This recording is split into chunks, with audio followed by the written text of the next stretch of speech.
I returned home for the winter showcase and casually asked my daughter, "Do you see our photo in the family album?" She tilted her head, brows furrowed. "You're not in it," she whispered, almost like it was a secret. Across the auditorium, my mother went still. My sister froze mid-wave. I didn't say anything. I didn't ask again. I just smiled and nodded. It was a soft moment, barely a flicker in the buzzing school hall. But inside me, something quiet cracked. We walked past the displays, the science boards, the glitter-covered crafts, the timeline of families through the years hanging on butcher paper.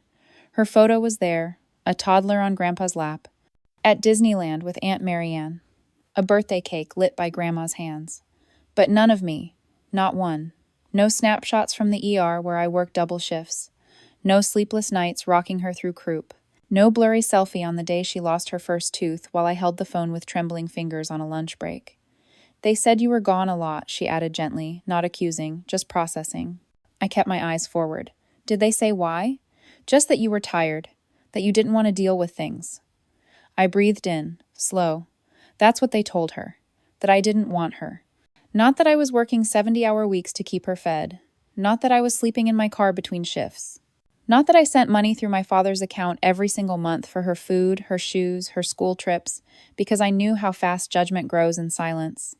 I thought I was doing the right thing, keeping her connected to them, letting her feel she belonged somewhere warm, while I scrambled through cold fluorescent corridors.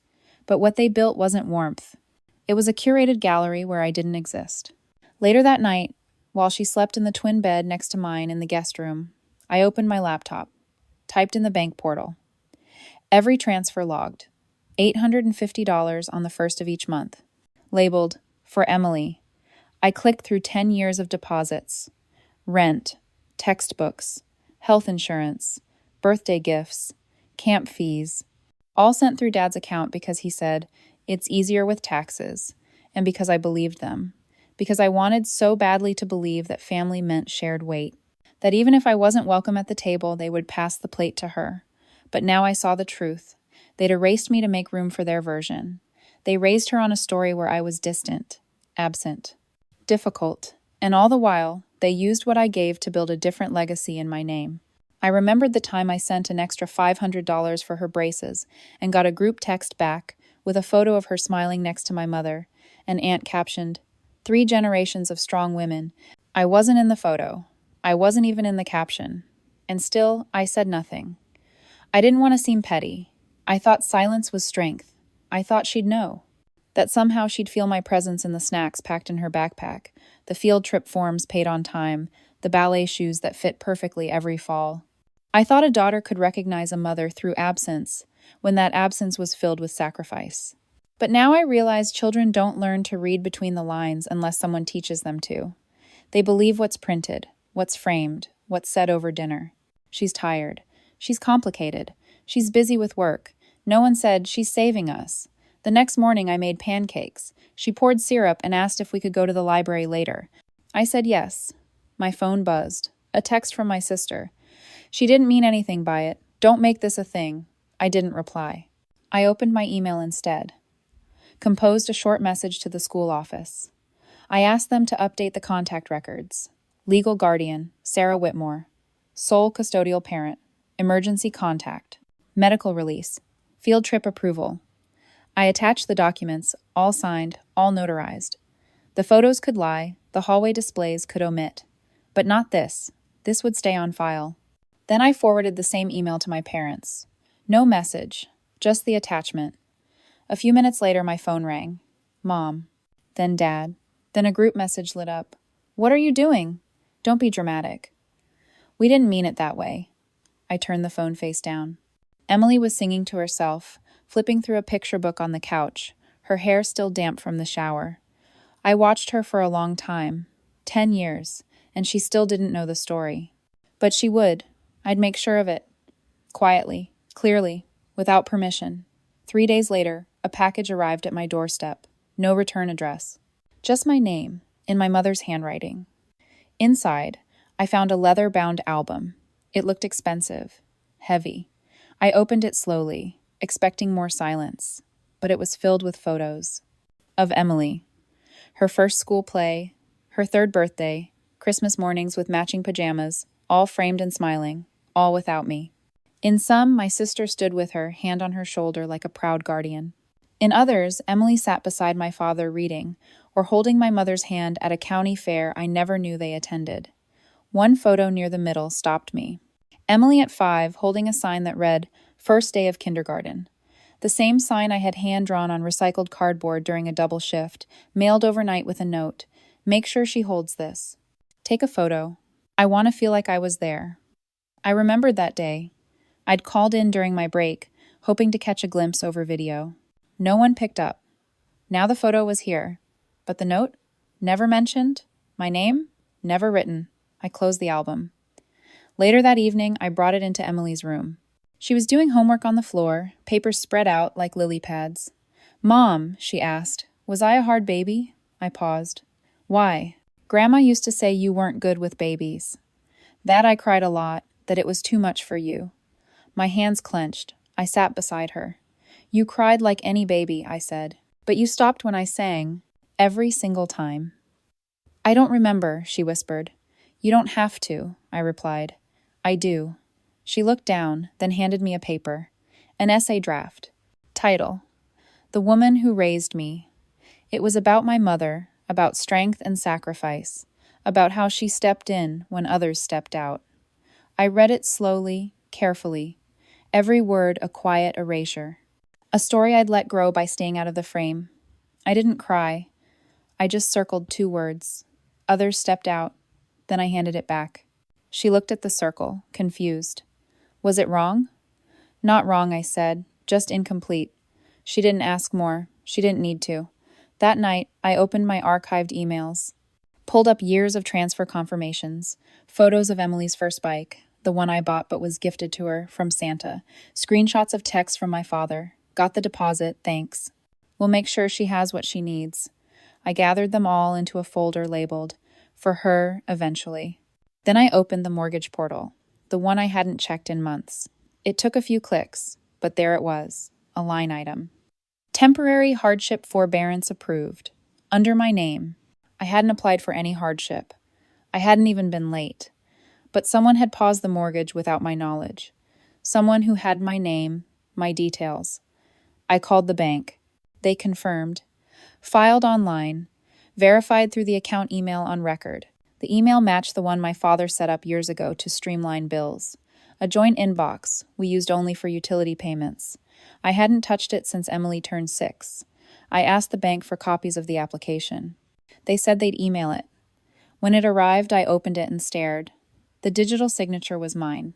The hardship reason said, "Single parent, currently unemployed, supporting dependent grandchild." They weren't just rewriting me out. They were repositioning me as a missing link.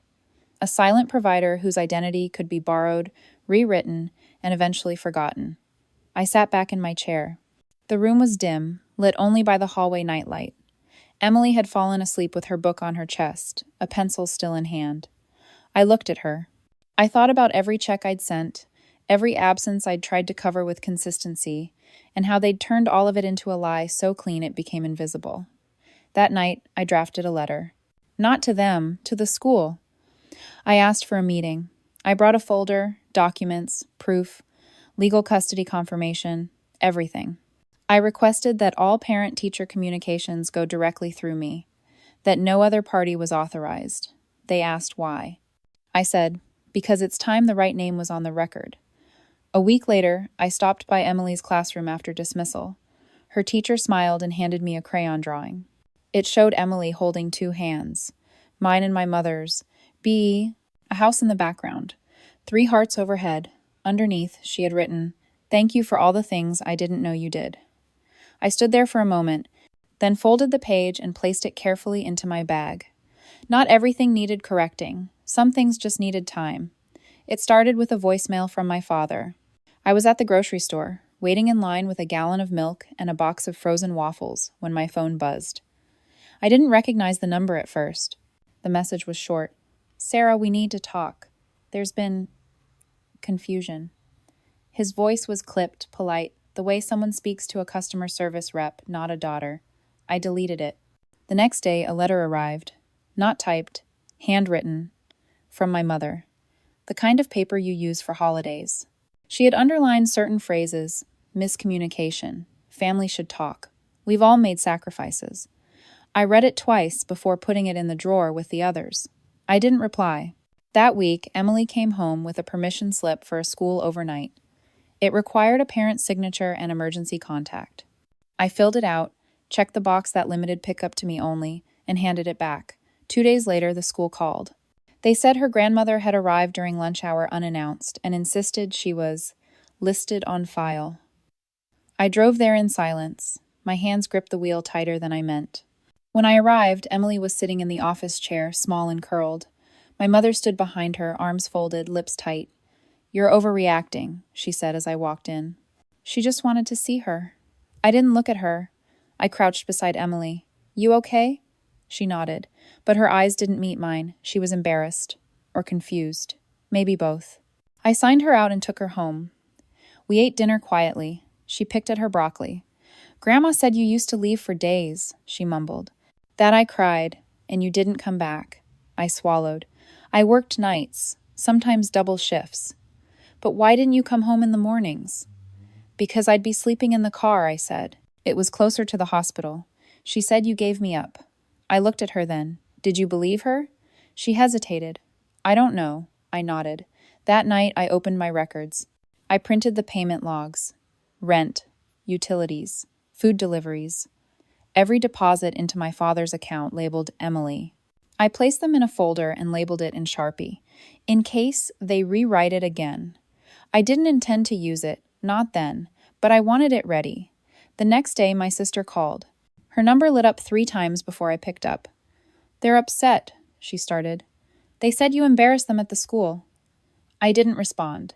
"And Mom says you're being dramatic." "She impersonated me," I said flatly. "She claimed guardianship she doesn't have." "You don't have to make this legal," she said. "It's family." "Exactly," I said. It shouldn't have happened in the first place. That weekend, I changed my number. I sent an email to the school requesting that no one except me be allowed to access Emily during school hours. I included legal paperwork again: custody, authorization, emergency contacts, every boundary in black and white. I also called the mortgage company and requested a full investigation into the hardship forbearance. The woman on the phone was polite but wary. "Ma'am, we'll need a fraud affidavit." "Send it," I said. "I'll sign it today." Emily and I spent Sunday cleaning out the garage. She found an old box of her drawings, crayon suns, stick figures, misspelled notes to Mommy. She held up one with 3 people, her, me, and someone tall with a question mark instead of a face. "I used to draw them in," she said, "even when they weren't around." "You don't have to anymore," I said. "But what if I want to?" I looked at her. "Then do it. Just draw the whole story." She smiled and taped the picture to the fridge. That night, I received a text from my mother. No greeting, no apology. Just this: "You should be grateful we raised her while you figured your life out." I stared at the screen. I didn't reply. Instead, I pulled out the envelope with the signed fraud affidavit and walked it to the mailbox. Then I came back inside, made tea, and sat beside Emily as she sketched a new picture. This time, there were only 2 figures. Us. Holding hands under a blue sky, with a house in the corner labeled ours. It escalated faster than I expected. The day after I mailed the fraud affidavit, I got a call from the bank's legal department. They had reviewed the submitted documentation, compared digital signatures, and confirmed what I already knew. "Miss Whitmore, someone impersonated you to secure financial relief," the woman said. "We're escalating this to our fraud unit. You may be contacted by law enforcement." I thanked her, then sat in the kitchen staring at the steam rising from my untouched coffee. That evening, I told Emily, "Not everything, just enough." "Some things were filed in my name without my permission," I said, "so the bank's reviewing it now." "Is Grandma in trouble?" she asked. I looked at her. "Do you think she should be?" Emily didn't answer. She just opened her sketchbook and drew quietly until bedtime. 2 days later, my sister showed up at my door. No warning, no call. Just knocked like it was any normal Sunday. I didn't open right away. I let the silence stretch until she knocked again, softer this time. I opened it 3 inches, just enough to see her face. "What do you want, Marianne?" I asked. "To talk," she said. "We didn't think it would go this far." I stepped outside and closed the door behind me. "You forged my name." "No, Mom did," she snapped. "I didn't even know until the bank started calling." "And you said nothing?" "I thought you knew." She looked exhausted. Eyes ringed red, like she hadn't slept. "She said you were fine with it, that you'd agreed." "Then why did she ask Emily not to tell me?" Marianne paused. "Because she knew you'd make it a thing. It was a felony. It was survival." I stared at her. "You stole from your niece." "We paid the bills," she said defensively. "We took care of her. With my money. You weren't there." My voice dropped. "Because I was working 16-hour shifts to pay for the life you pretended to provide." She flinched. "You think you're the only one who sacrificed?" I didn't answer. I just stepped back inside and closed the door. She didn't knock again. That night, Emily found me sitting at the kitchen table surrounded by folders. "Are you going to sue them?" she asked. "Maybe," I said, "but not because I want revenge." "Then why?" I looked at her. "Because I need a line between truth and fiction. And right now, they're living in the space between." She nodded slowly, like she was too young to understand, but old enough to know it mattered. The next morning I met with Ethan, an old friend from nursing school who'd gone into law. We sat in a quiet booth at a diner where the waitress knew him by name. I slid the folder across the table. "They paused my mortgage using a forged digital signature. They've been taking money meant for Emily for years. There are texts, bank logs, transfers, voice messages, everything." He flipped through the documents without speaking. When he finished, he leaned back. "You know you have enough to press charges." "I don't want jail," I said. "I want distance." He nodded. "Then we'll start with a formal cease and desist, financial restitution, and if they cross another line, then we escalate." Exactly. That week, I received a letter from the school's legal office. They had completed the update of all records: guardianship, pickup rights, emergency contact, media permissions. Only my name remained. I hung the letter on the fridge beside Emily's latest drawing, a courtroom, a judge, and two tiny figures standing side by side, mother and daughter. Emily titled it Team Truth. A few nights later, my father called. I let it go to voicemail. His voice was quiet, tired. "We didn't mean for it to unravel like this," he said. "Your mother thought she was protecting Emily. We didn't realize how far it had gone." He paused, then added, "Please don't destroy the family over paperwork." I played the message twice. Then I sat down and wrote a letter of my own. It wasn't long. Just a single page. I listed every month I had sent money, every document forged, every lie told to a child in my absence. Then at the bottom I wrote, "I didn't destroy this family. I just stopped covering up what already had." I mailed it without a return address. The next morning, I found Emily standing in the living room, backpack slung over one shoulder, staring at the album her grandmother had sent. It was still on the shelf where I'd left it, half covered by library books. "Can I throw it away?" she asked. "If you want," I said. She nodded, picked it up gently, walked it out to the trash bin herself. Later that evening, I watched her sleep, her breathing slow and steady.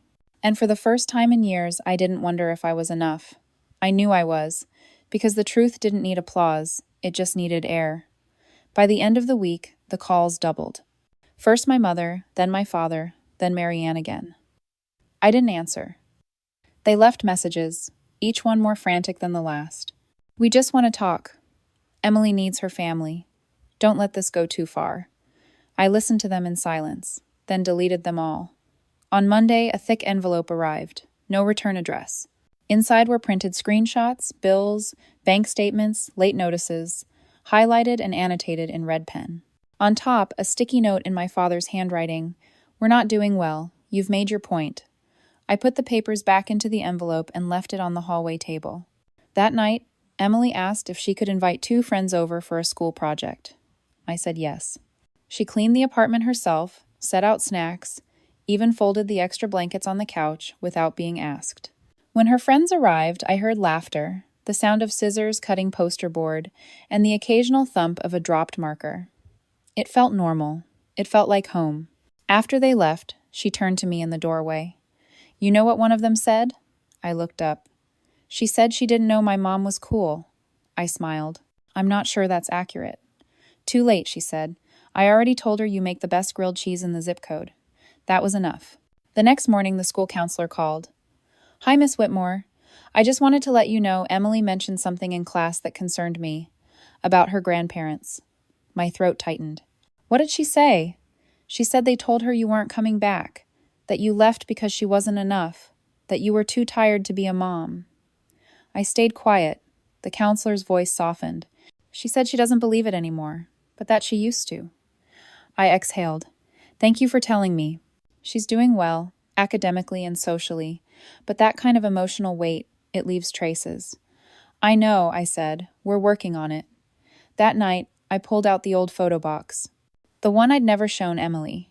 Inside were Polaroids, time-stamped receipts, hospital ID bracelets, old drawings she made for me when she could barely spell my name. I laid them out on the floor like breadcrumbs. When she walked in, she stopped. Are these all? Every minute they said I wasn't there, I said. She sat beside me, picked up a photo of her sleeping on my chest in a hospital chair. You stayed? All night, every time. She held the picture for a long time, then whispered, Can I keep this one? It's yours, I said. They all are. The next day I got a voicemail from Marianne. Her tone was different, not angry, not pleading, just small. They're selling the house, she said. The taxes, the loan, it's too much. Dad's blood pressure spiked last week. Mom's been crying. They said maybe you could, I don't know, help us stabilize. Just until things settle. I played it once, then again. Then I opened the file on my laptop titled Closure Documents. I added a new page. Voicemail, the 3rd of April. Ask for help. After consequences begin. I didn't reply. 3 days later, I found Emily in her room writing a short story for English. The title was The Girl with Two Names. It was about a girl who was told her mother didn't want her, only to find out she had been loved the whole time, just quietly, just behind the scenes. At the end, the girl chooses her true name, the one her mother gave her, and walks away from the ones who tried to rename her. I didn't say anything. I just hugged her. The next morning, a final envelope arrived. Legal stationery. Inside, a formal request for mediation. My parents wanted to discuss restitution, possible reconciliation, and future visitation. There was a note clipped to the back. Family doesn't keep score. I stared at that sentence for a long time. Then I picked up my pen, flipped over the paper, and wrote, You're right. Family shouldn't have to. Then I folded it neatly and slid it into the shredder. I made grilled cheese that night. Emily said it was the best batch yet. The investigation moved quickly after that. The flagged application triggered a formal inquiry. Ethan filed updated documents, and within a week, we received confirmation. An internal audit at the bank showed clear intent to impersonate, repeat offense, multiple identity points matched to my records. I wasn't surprised. The desperation was loud now, predictable. 2 days later, I got a call from Emily's school. Her art teacher sounded hesitant. Miss Whitmore, I wanted to let you know your daughter's grandparents came by this afternoon. They said they were dropping off a gift. I froze. What kind of gift? A framed copy of her drawing. They said they were proud. I closed my eyes. Did she see them? Number? They left it with the office. But I thought you should know. That night, Emily didn't say anything. But I saw the unease in the way she hovered near her door, the way she double-checked the lock before bed. You don't have to worry, I told her. I've already talked to the school. They're not allowed to show up unannounced anymore. She nodded. They act like they're still allowed to be proud. They want to borrow your story, I said, to rewrite their own. She looked down at her hands. I don't want to be anyone's redemption arc. You're not, I said. You're your own beginning. The next morning, I drove to the house I hadn't seen in years, the one they said they were selling. The front yard was overgrown, windows still covered with the same lace curtains I remembered. There was a moving truck in the driveway, half loaded. I didn't knock. I just sat in the car and watched from a distance. At one point, I saw my father walk out, pause, and look around like he felt something watching him. Maybe he did. He stood there for a long time, holding a lamp he hadn't boxed up, just staring out at the neighborhood. Then he turned and disappeared inside. I left before anyone saw me. That night, Ethan called with news. The fraud alert triggered more than expected. There's evidence they attempted to co-sign a student loan last year, in your name. My stomach dropped. I never applied for one. Exactly, he said. We're compiling everything into a consolidated case file. It's more than forgery now. It's sustained financial impersonation across state and federal lines. What happens next? I asked. We press charges, he said. Or we don't. That part is up to you. I didn't answer right away. I stared at the wall for a long time, the ticking clock loud in the silence. I'll think about it. The next morning, there was a note taped to our door. No envelope, just a folded page.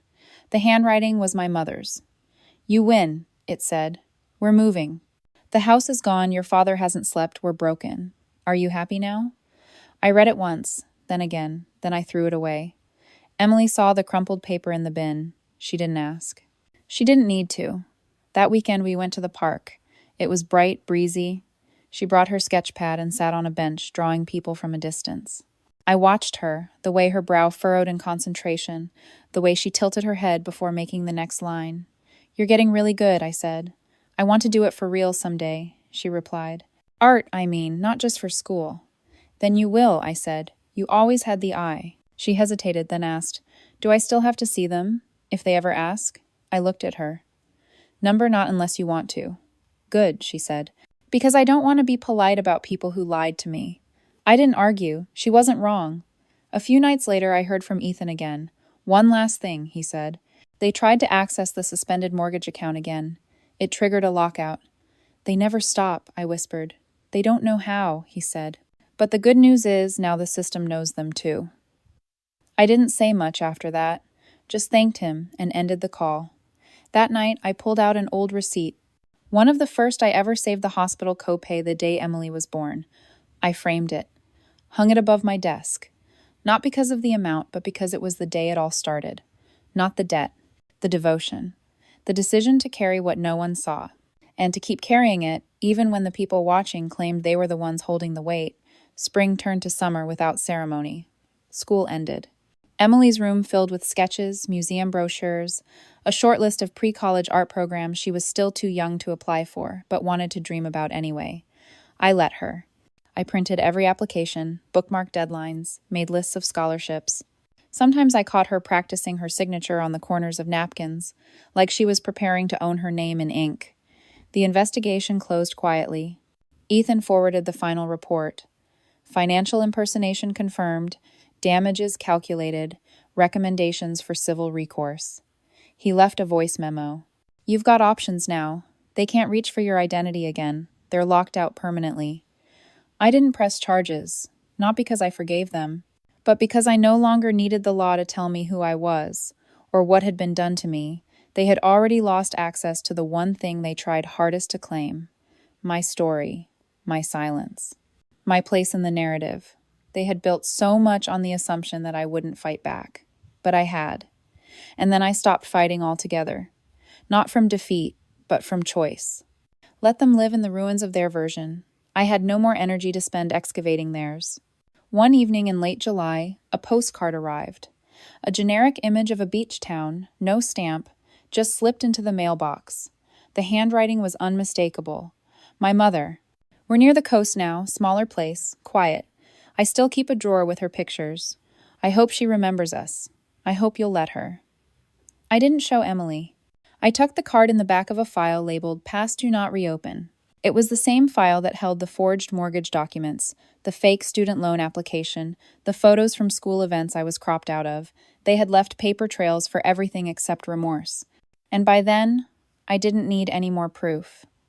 Emily had begun drawing a new series portraits of women holding invisible things. One clutched a ghost. Another balanced a house on her shoulders. One held a mirror, cracked but still reflecting. She asked if I'd let her display them at the local library's youth exhibit. I said yes. The opening night was warm, filled with small-town chatter, cookies on paper plates, folded programs printed in grayscale, but her drawings stood out sharp, quiet, unsentimental. They told the truth in ways words rarely could. A woman stopped beside me and whispered, "That one feels like it's about someone real." I nodded. They all are. When we got home that night, Emily found the old album again, the one her grandparents sent that first time, the version without me. "Can I look at it?" she asked. I nodded. She flipped through it slowly. I watched her eyes move over each curated lie. After a few minutes, she closed it. They made it seem like I was a gift they rescued, she said. You weren't a rescue, I said. You were always mine. I know now, she replied. I just wish they hadn't waited until they were losing me to want to tell the truth. People lie loudest when the silence starts to expose them. She sat beside me. Do you think they'll try again? I think they already know they've lost the version of you they could rewrite. Is that why they still try to send letters? I looked at her. They send them to me. I don't read them anymore. Can I? You could, I said, but you don't need to. She paused. Then I won't. That was the end of it. Not a dramatic cut, not a slam door, just a soft refusal. A girl choosing to remember herself through the eyes that saw her first. Weeks passed. We settled into a summer rhythm, late breakfasts, museum visits, quiet evenings. I started taking photographs again, nothing posed, nothing planned, just fragments of our life as it was now. Emily, sketching by the window, the shadows on our hallway wall, her laughter, caught mid-turn, blurred but bright. One morning, I uploaded them to a drive titled Our Album. No captions, no explanations, just images. Uncropped, unedited, unapologetically present. On the first day of the new school year, Emily wore a denim jacket she had patched herself.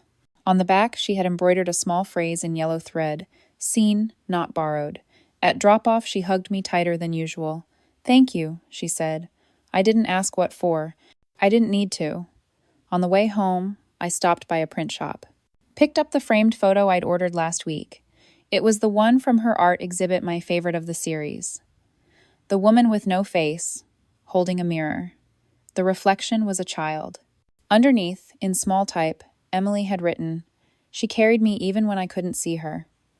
I hung it in our hallway, across from the front door, so that every time we came home, we'd see it. A reminder of the truth. Not shouted, just quietly placed, where no one could erase it again.